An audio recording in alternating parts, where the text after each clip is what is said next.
на всички, честит празник на освобождаването на София.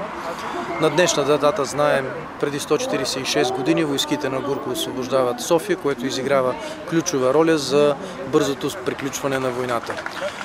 Приветствам и благодаря на всички активисти, на наши хора, които са дошли тук. Едната група е дошла от паметника на загиналите в Ботевград. Повдигнахме паметник, там 6500 руски войни загиват от студ. Едната група от паметника пред БТА на загиналите от раните си, там е бил полевия център.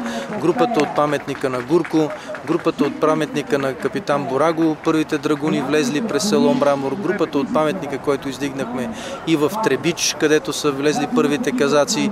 Изреждам само част от местата, които днес почитаме тази дата и където успяхме да изградиме своите паметници. В това време разделно, разбира се, човек взима своята позиция, дали от страната на съвременните фашисти, русофобите, дали от страната на съвременните антифашисти, русофилите, дали от страната на патриотите или тези, които искат да взимат вместо тях решенията в Брюксел и в Вашингтон. Българският народ е направил категорично своя отговор.